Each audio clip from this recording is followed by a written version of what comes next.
Welcome to Industry Focus. I'm Nick Sciple. This week, we're taking a look at two upcoming IPOs in the legal tech space, LegalZoom and Intapp. Joining me to break it all down is Motley Fool analyst Asit Sharma. Asit, thanks for joining me. Nick, thank you for having me. Always love to join you and talk shop on this podcast. Yeah, it's great to have you here, Asit. You're always one of my go-to folks when it's S1 time. You're a big fan of looking at new IPOs. When you see an S1, what do you look for? What are the first things you go to when you get that document? Yeah, so Nick, one of the very first things that I look at besides the business description, I should say maybe that's the first thing I look at. There's a section required by the SEC called the business. And in this section, management gets its one chance to give investors that first impression of their company. I look to see how well they're doing with that job and if it's easy to understand. I should say that is the very first thing I do. But right after that, I'm always curious, why has a company come to market? Why not stay private if it's growing so well? And these investor presentations, they're always touting how well a company is growing. Why would you even bother? There are good reasons to come to market. Maybe you want to create a new market for your shares to do follow-up offerings, secondary offerings in the coming years. You want to introduce your company to a bigger set of investors versus private investors. There's so many reasons. And you may want to actually raise capital, get money from the public to put it into new ventures. That could be working capital needs. It could be maybe acquiring other companies. And I look for yellow flags here. Maybe a company is coming public to sort of bail some of the borrowings that it's undertaken. So this is another section of the S1 called use of proceeds that I always look at. Other than that, the things that any common sense investor would want to take a look at: who's running the show, how long have they been with the company, what's their ownership stake in that company, what is the technological advantage, if there is one, that the company is bringing to market. So many S1s that we are seeing over the past few years have a technology component. It's rare that you see a company these days, Nick, that doesn't bring that to the table.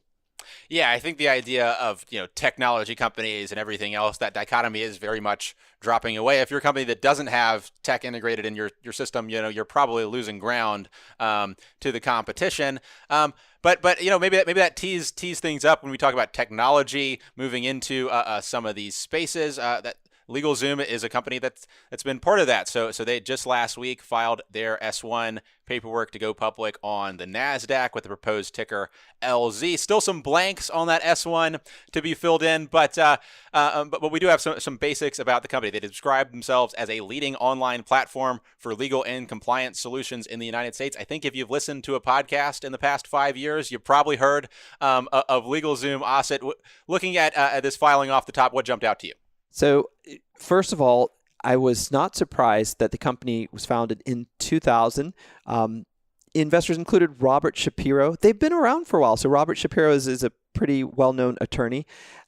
This mission that the company talks about in its mission statement, they want to democratize law. That makes a lot of sense too.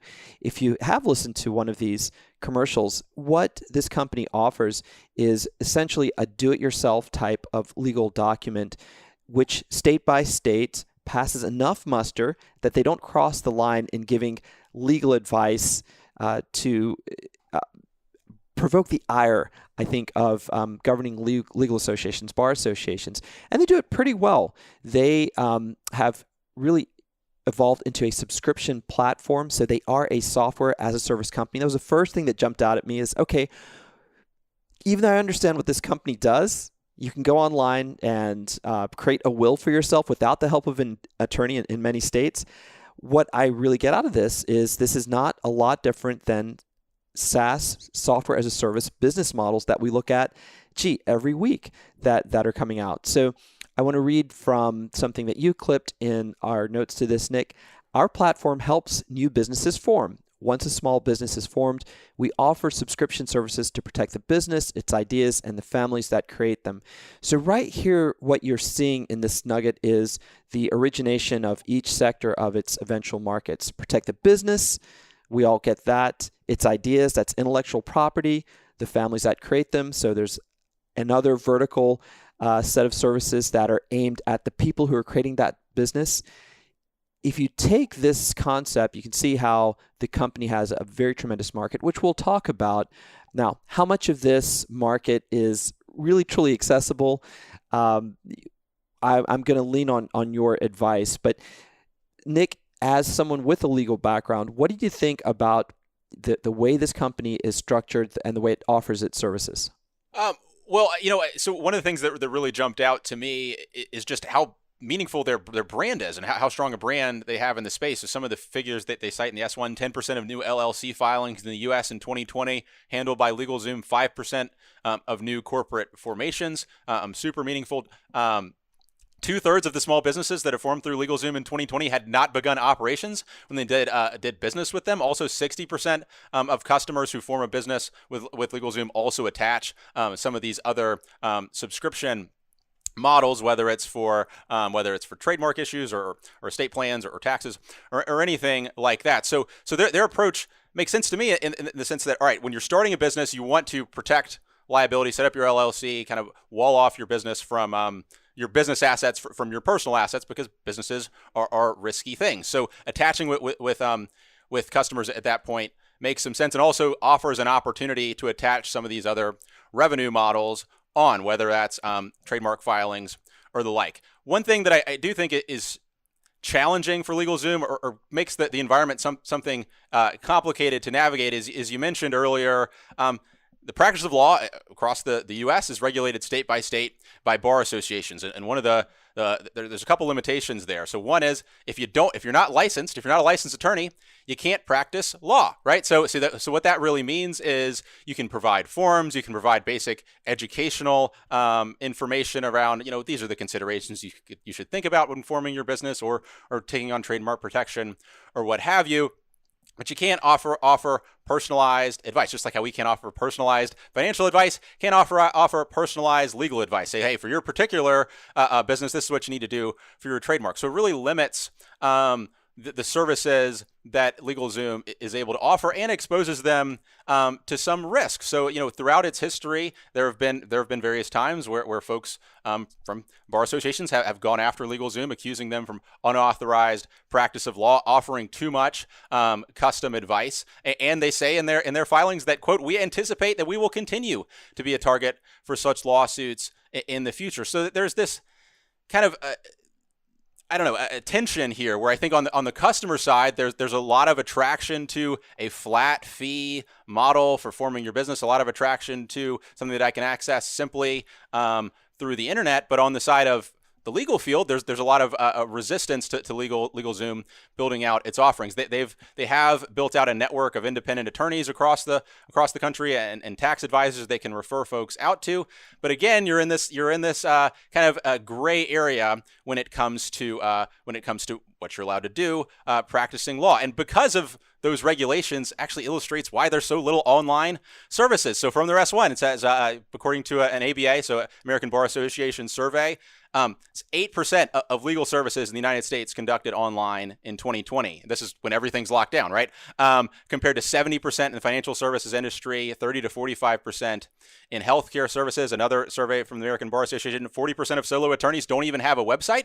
So there's just not a lot of tech in the legal industry, partially because of the restrictions and folks practicing law. One other thing to mention is the ethical restrictions prohibit non-attorneys from owning stakes in law firms. So that's another complication. The fact that LegalZoom is coming public and is going to be owned by public shareholders, by definition, runs it afoul of the idea that non-lawyers can't own law firms. So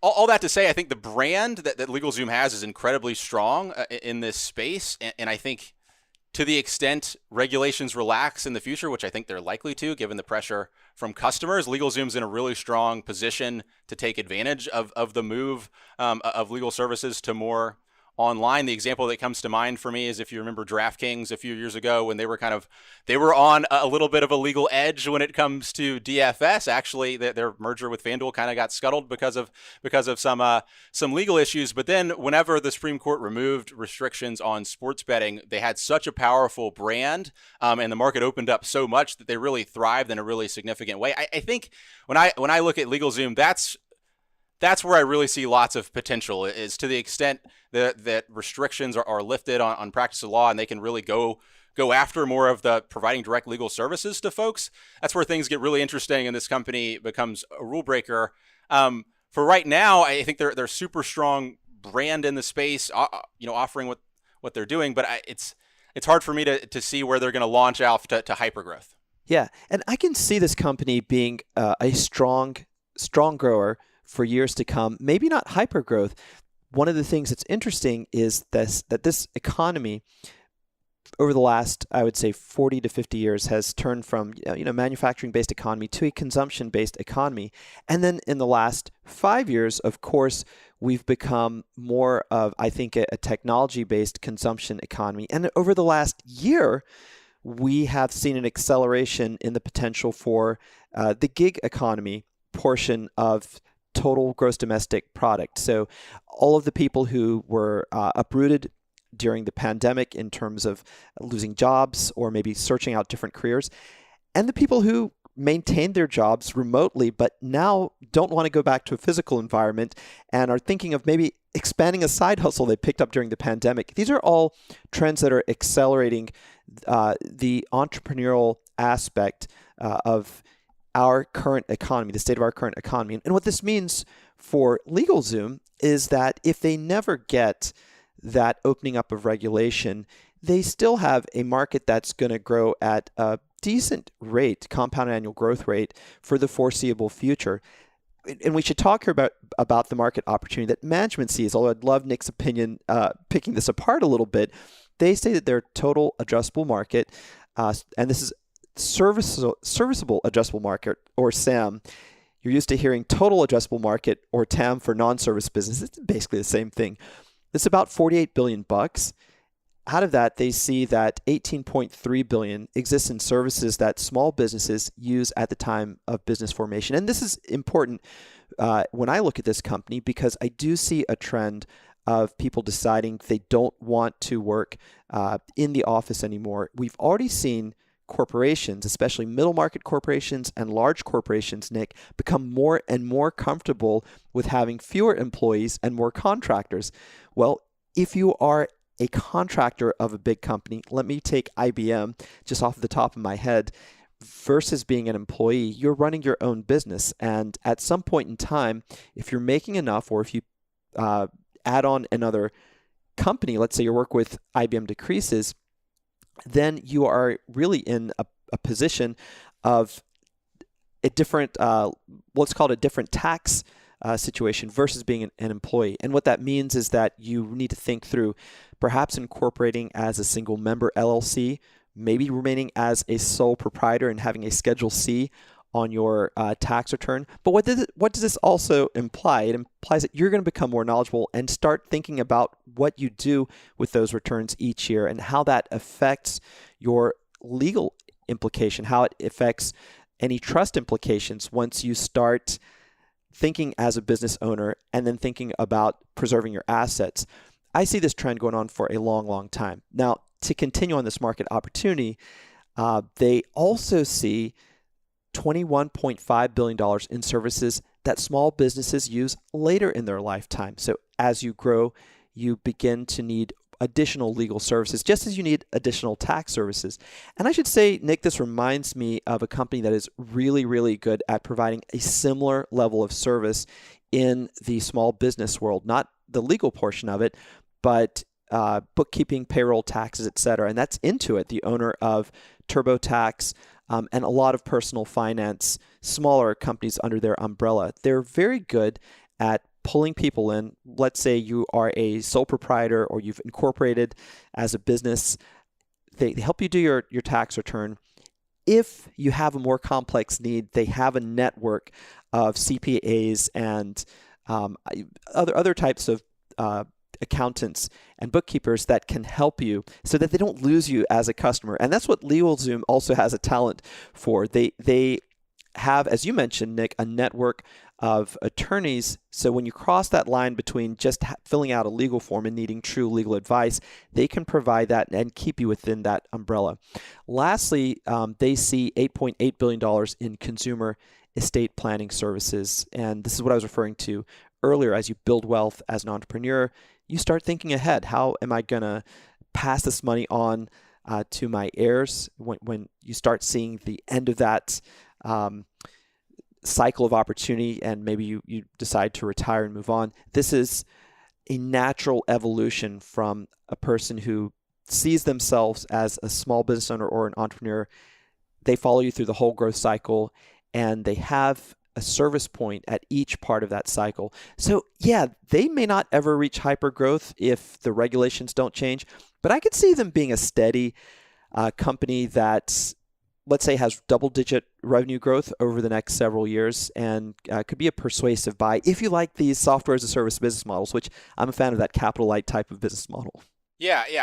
I will say I'm a little skeptical on the size of that serviceable addressable market, particularly on the consumer estate planning services, just because I think most of the value of that estate planning is going to be biased towards the folks with very complex estates that need meaningful legal services. And by definition, LegalZoom is not going to be satisfying those types of super complex estates on account of they're complicated enough that you need to get a lawyer looped in there, and there's a lot more kind of complex things going on. So I think they're probably being a little bit generous on the serviceable addressable market. It's going to be folks who are kind of very, very basic needs. Once you get past a very low level of complexity, I think you're going to want to move to a more high touch kind of legal advice. If you talk to I talked to some of our in-house attorneys here at the Motley Fool, and they basically said the same thing: is that if I got past a minimum level of complexity, I would probably be looking out for full service attorney, which is why I think,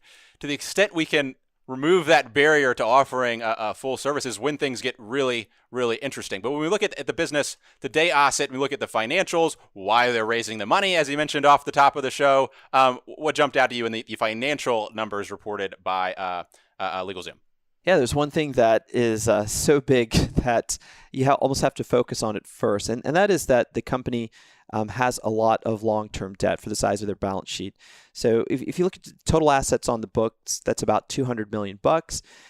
They have total liabilities of almost $700 million. The difference is in $515 million of long-term debt. And this is one of the things that I've learned over time, Nick, not to be too scared off from if a company has a plan to reduce the debt through their public offering. Once in a while, you see companies that are controlled by venture capitalists and private equity firms that are basically just shoving off a bad business model onto shareholders. And those investors are getting out. You're saddled with the debt as an owner of the business if you buy into the IPO or post-IPO. This doesn't seem to be quite that case. What it looks like to me is that LegalZoom has some very strict covenants on its debt. It's high interest debt, and they're sort of saddled by this. They have to allocate a certain portion of their cash flow to stay within leverage ratios that are stipulated by their debt covenants.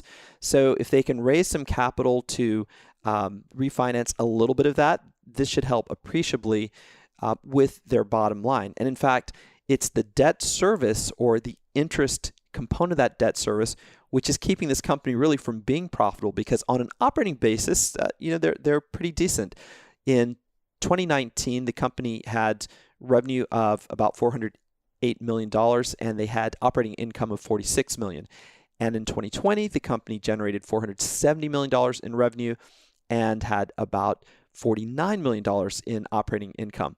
But in both years, you had interest expense in 2019 of about $39 million, and you had interest expense of $36 million odd in 2020, which really reduced the net income. After you figure in tax effects and other income, they had a net income of just $7 million in 2019 and about $10 million in 2020. Now, what we have in exchange for that is a company that is growing at a fairly decent growth rate, and they are getting to the point where they're really starting to generate scale on their operating cash flows. Operating cash flows for all of 2020 were $93 million. That's a really nice jump from $53 million in the prior year. If they can raise enough capital to pay down what is really a term loan from 2018, that's the specific piece of debt that bothers me, they could start to reinvest in the company a little bit more significantly than they have. I think this has maybe been a limiting factor on your growth. When you've got a large piece of debt service, Nick, that can hold you back because you just don't have the cash to plow into areas where the growth is. But that's what leapt out at me on these financials. What caught your eye when you were sort of skimming through these?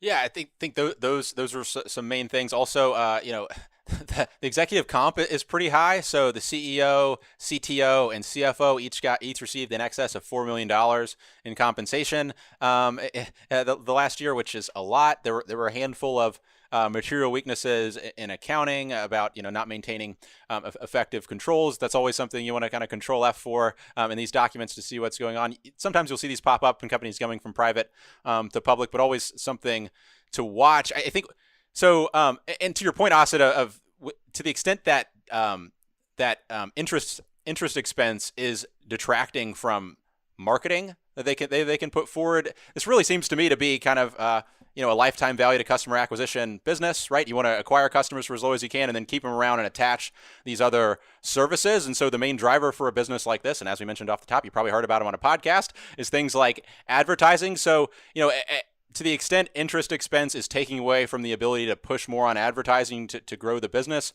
that's not good. So for me, what I'm really looking for is, how can they get that debt situation under control? Do they get the material weaknesses corrected? And then also there's significant private equity ownership here with this company that'll be an overhang when the company comes public. So all that to say, this is, for almost any IPO that I look at, I want to watch it for a few quarters, but I think in particular here for LegalZoom, I would want to kind of sit back and watch, see how they handle becoming a public company, see how they get the balance sheet issues under control, see what happens when it comes to some of these potential regulatory/legal issues that are going to pop up from time to time for the company. I think to the extent those things happen and the shares re-rate, that might be an interesting buying opportunity for me.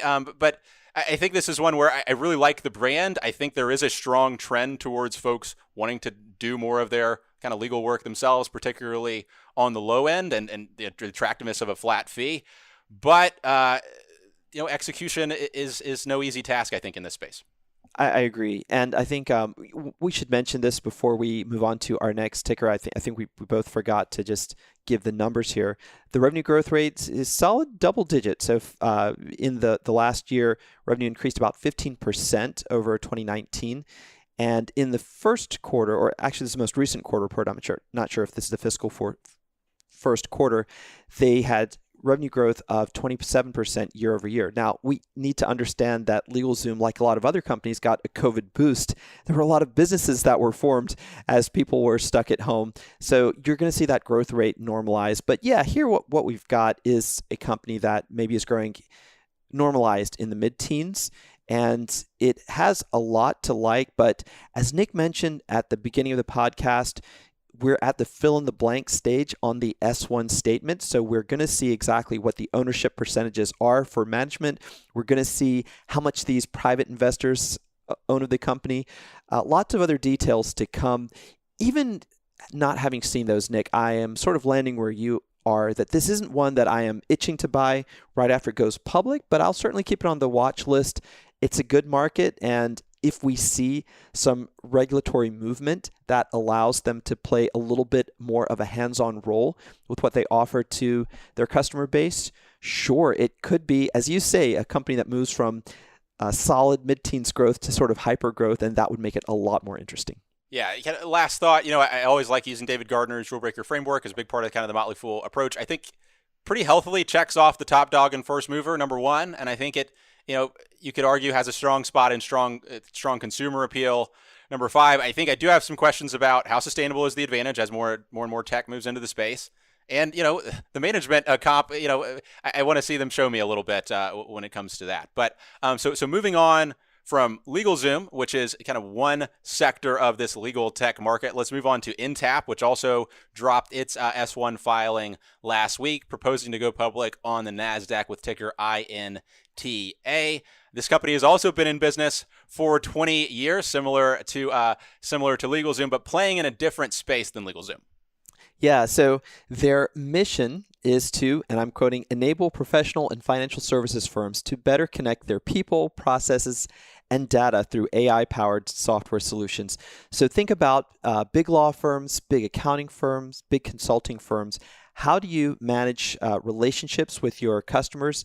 How do you protect very confidential information?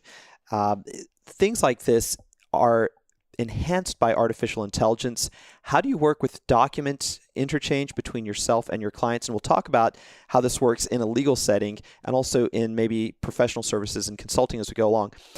Think about the machinery required for a big firm to operate well and operate efficiently. This is sort of what Intapp does, also on a subscription basis. But Nick, you pointed out something very interesting in their About Me page where they were trying to explain their business. I found this very amusing. Yeah, can you read this? Yeah, I went to their About Me page on their website just to see, hey, what does this company do? And I'll read this, and you tell me what you think they do. It says Intapp provides best of breed connected firm management solutions to the professional and financial services industry, powering the world's largest private capital, investment banking, legal, accounting, and consulting firms. Intapp technology has transformed these industries with intelligent, cloud-based solutions purpose-built for the complexities of partner-led firms, operationalizing the entire relationship lifecycle from strategy through origination and execution. Can you translate that to English for me, Asit? Unfortunately, I can't, Nick, and that's why I found this so funny. I mean, yeah, to be frank, maybe I could a little bit. Here's my attempt at a translation. But we should say this is not the way to present your company on the web. This is gobbledygook. It's so full of corporate jargon that even people who analyze companies for a living and have to read through this stuff day after day, yourself and myself, we don't get this. But yeah, I'm going to try. So we provide the best software that connects firms to each other within these different industries, and our technology, which is there in the cloud, driven by artificial intelligence and machine learning, which it has been designed specifically for the parts of these relationships which are very complex to make it easier for companies to transact with their customers. We do this from the very beginning when you are trying to scout and make deals to the end of your relationships with these customers, whether you are a private equity firm, an investment bank, a venture capital firm, a law firm, an accounting firm, or a consulting firm. That's what we try to do. And see, even my condensed explanation isn't much better because this is just so fake. Yeah. So the basics of it is, in these industries, when you bring on a client, it's a whole list of processes you have to go through. So number one is you got to make sure that you don't have another client that you work for that's an adverse party, because they're going to disclose confidential information to you. And so you have to make sure that you don't have any conflicts of interest in place. That can be incredibly complicated, especially when you talk about some of these firms that have hundreds and hundreds of lawyers. So lots of firms with 500 plus attorneys. You have 500 plus relationships all over the world that you have to navigate. Also, you have to bill these clients, right? You have, and various clients can have very particular billing requirements and services and things like that. The other thing is you can look at, okay, we've done business with these people in the past. How long do these projects tend to take? How much staffing should we allocate to this project? What should we charge these clients? That sort of thing. Intapp software helps solve that for you. Another thing that they talk about is they have a low-code, personalized user interface that's kind of helps work for every particular law firm. That jumps out to me because when you think about every law firm is kind of its own unique business, or every particular type of a private equity firm is unique in its own special way. The environment that I think is maybe parallels to me, or that came to mind as a comparison, is there are some companies that operate in kind of government software. And you have these same types of things. Every government is unique in its own special way. Governments tend to be managed by people who aren't necessarily who are elected versus people that are maybe experts in some of the industries they operate in. If you look at these partnership-based businesses like law firms, you'll have a managing partner who is an attorney who is running the business operations of the company and trying to stand up some of those operations. So kind of complicated. And so it's one of these things where you need a service that can scale across the board. There are some similarities for all these applications. However, every particular entity is unique. And to just give some context on their client base and who they offer services to, they have 1,600 plus clients. 96 of the Am Law 100 law firms are their customers. 7 of the top 8 global accounting firms. 900 plus private capital and investment banks. The way I think about it basically is if your company is like dude and some other dude, you probably have a relationship with Intapp on the software side. If you bill by the hour and have to do a conflicts check for your business, you're probably someone who might get some benefit from Intapp. What do you make of the customer base and the opportunity here for the company, Asit? I think it's a really good customer base and a large opportunity. I especially like that they are focused on deal flow. So the products you were describing before, they've got 2 main products. One of those is called Deal Cloud, and that rests in the financial services industry. Deal transactions are extremely complex among larger companies. So you have a whole phase. One great example everyone's familiar with is mergers and acquisitions, right? One company acquiring another. You have a whole phase of due diligence that you have to go through. You have to understand the company that you're buying and sort of make sure that what you're looking at checks out. So you'll have in a typical deal a lot of the investment in understanding the information one party is presenting to another. And the software is sort of geared towards this. Again, they have that AI component, which is going to root out inconsistencies, places that an investment banker should look, or an acquirer. Let's say it's a principal of a private equity firm. And the fact, Nick, that they've got all of these in different industries, the top firms, speaks well to their market. Number one, it says that they probably have already addressed most of their market, and now it's a question of expanding where they've landed. But 2, I think that this is really good for the layer just below the largest companies in the space, because what this is sort of like LegalZoom. It levels the playing field for the budding entrepreneur who doesn't have $200 or $300 an hour to pay a local attorney to make all of his or her documents. In the same way, Intapp provides to the middle market company, that is a smaller company whose revenues could be anywhere from a few $1 million up into the tens of millions. It allows them to have the same kind of infrastructure that the top firms have built in-house. The top firms, like you mentioned, the 96 of the Am Law 100 legal first, these companies were developing technology in-house. Then they became subscribers to Intapp. But Intapp is available to much smaller firms that just don't have the money to build if you are, let's say, a private equity firm, to build a due diligence document flow that is enhanced by machine learning to help you keep that edge. I really like that aspect of it. Yeah, and likewise, kind of as I mentioned earlier, it's not your core competency. If you're an investment banker and you became a partner in an investment banking firm, your core competency is not writing software for conflicts checks. Likewise, for the managing partner of any of these big law firms. So just like the kind of example I laid out for government software, this is one of these things where it makes sense to outsource to some other provider. The other thing to think about is, clients are getting more and more demanding of lawyers when it comes to what they offer from the tech side. You talk to any lawyer, and they'll tell you, we used to send out, a letter, and it would be a week before I'd get it from the client. Then I'd have a week to respond, and then they'd have a week to respond back to me. Now we're in an environment where it's an always on, always working, and there's increasing pressure on law firms to be more and more efficient, squeeze down costs wherever they can, and to the extent Intapp can help with that, it's all to the good for these firms. Makes things easier for them and lets them squeeze out some efficiencies from the business. So let's move on to the market and the financials for Intapp. So Intapp says their serviceable addressable market much smaller than that laid out by LegalZoom. Um, it is, and maybe, Nick, it's a more realistic market though. So they say that their total addressable market is $9.6 billion, and they attribute about 6.5 billion of that to those large firms with over 500 employees. Now, Nick, you had some thoughts on this. You've got a legal background. Is this realistic, or are they also inflating even this?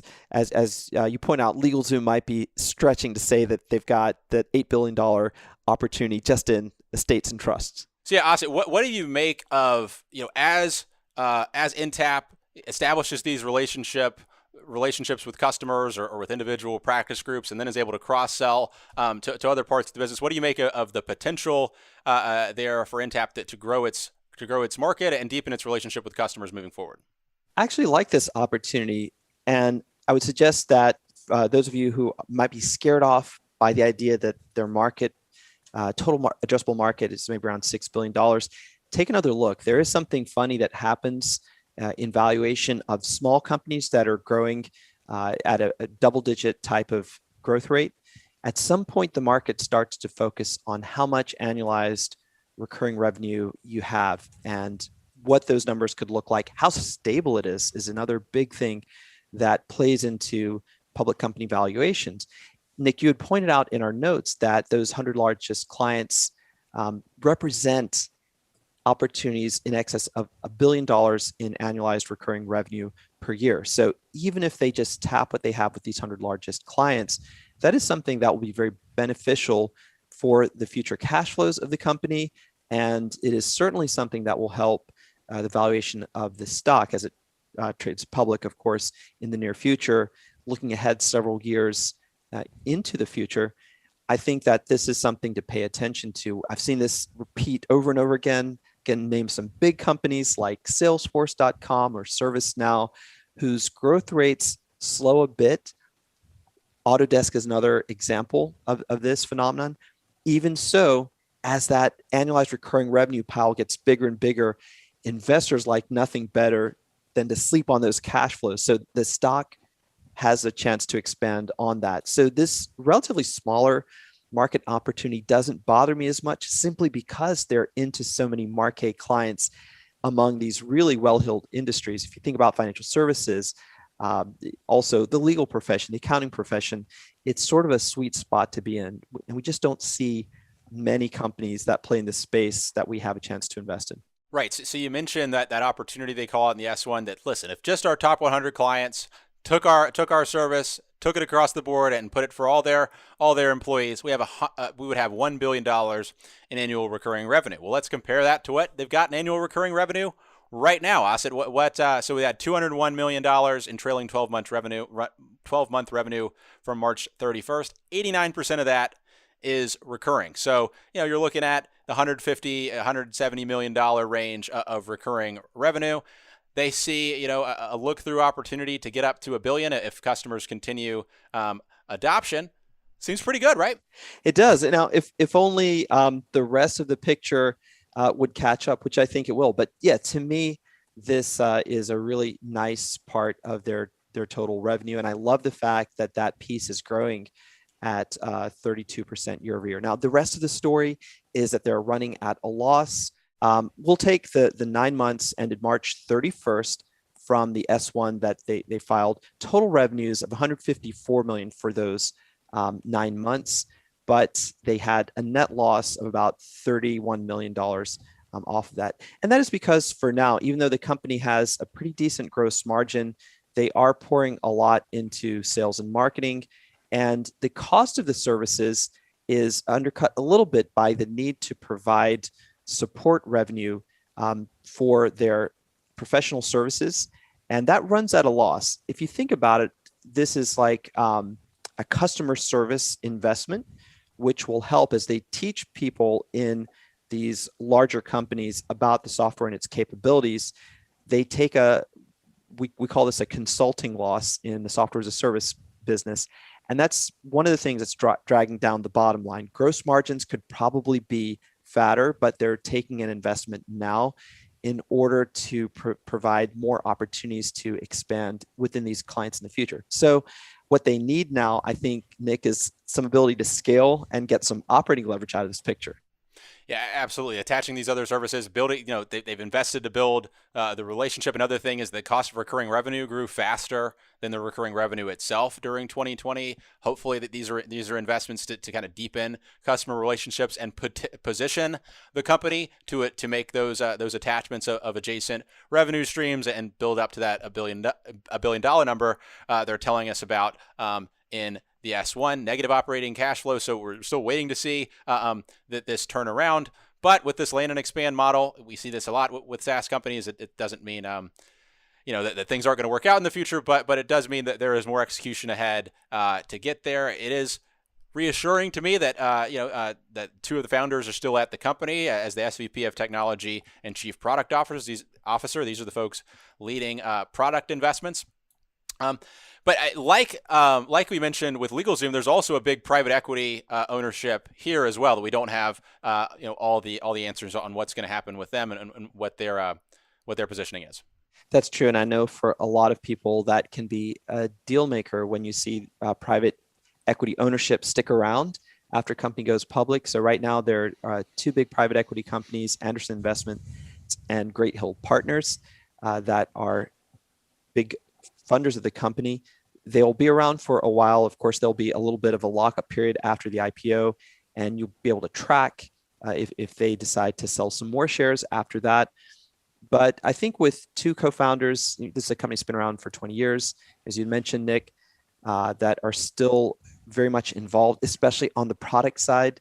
Thad Jampol as Chief Product Officer, that bodes well for the company's product development and also this whole advantage that we've been talking about, the competitive advantage that they're in these big companies. Now the job is to expand. So I think all in all, they've got some opportunity that hopefully their public offering will be able to leverage. So they'll take some capital in on their balance sheet and invest in new products and whatever parts now of the lower markets that they don't already have a good visible ramp into at the middle market, which I keep talking about. They'll aim some of their sales artillery in that direction as well. Yeah. So any last thoughts on Intapp before we kind of give our final rulings here on Intapp and LegalZoom?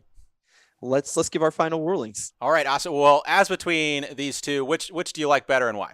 My word, they're both really interesting, Nick. LegalZoom is so consumer facing, and I am so enchanted by this movement towards a gig economy and an entrepreneurial economy that I think this is a persuasive type of investment to watch. We gave all the reasons why we're not excited to go out and buy right now, but I could see following this company literally for 3 to 5 years on a watch list. And at the appropriate time, as maybe some regulations fall in at least some high population states, taking a position. If I had to invest today, though, I think it would be Intapp, simply because Intapp resembles much more closely the type of software as a service market and business model that I'm used to looking at and I've seen be successful. Now, they are negative in terms of net income, in terms of operating cash flow. They are on a path to scale that. It's a much simpler model in some ways, and I think that there's not much competition that they have to worry about in that so few companies target the inner complexities of deal making, of information flow, of client management. So I think Intapp would be the one that I would have to lean on if forced to make a decision today. I would say, though, for me, both of these are simply watch list stocks. I'm going to keep them somewhere close to monitor their progress every quarter as the reports come out, maybe read some transcripts from management calls, but neither one is a screaming buy just now as far as I see. And how about you? Yeah, I would say I'm in the same boat. I think I really am very interested in the LegalZoom story because I think there is a strong drive from customers to want to do more and more of this themselves and have more and more kind of flat rate legal relationships. I also think that they have the strongest brand in the space, and so to the extent that this future materializes, I think LegalZoom has probably the best opportunity to capture it. That said, there's a lot of clouds between here and there. When it comes to the having to fight with law firms. And so I think what I view LegalZoom as more of a kind of venture capital type investment, where I think the potential upside is very strong, but if things don't go their way on the regulatory side, you might not be very happy. I think when I look at Intapp, the nature of this market is such that these customers are going to be very, very sticky and in a position where it's a great spot to cross-sell some of these services. So I think if you wanted to invest and be in a scenario where you want to protect your capital at all costs, Intapp, it's hard for me to tell a story where these customers get less sticky over time and other folks kind of take these relationships away. As I said earlier, when this is the software that's responsible for you collecting fees, and when collecting fees is your whole business, it's really hard to switch away from Intapp. So I see them as being more of a steady grower, whereas the range of outcomes for LegalZoom is much wider. So depending on what type of investor you are, I think it could fit in either type of portfolio. That said, to your point, Asit, I think there's some execution I would like to see for at least several quarters, see how they adapt to being a public company, see some more disclosures, which we'll get as we get more and more filings and all these blanks filled in on the S1. But I really like both of these stories. The stories are good, and that's why they're worth following as we go forward over the next few quarters, and as I said in LegalZoom's case, the next few years. Well, Asit, thanks so much for spending this time with me. I can't wait to have you on again sometime soon. It was great, Nick. Thanks so much. All right. As always, people on the program may own companies discussed on the show, and the Motley Fool may have formal recommendations for or against the stocks discussed. So don't buy or sell anything based solely on what you hear. Thanks to Tim Sparks for mixing the show. For Asit Sharma, I'm Nick Sciple. Thanks for listening, and Fool on.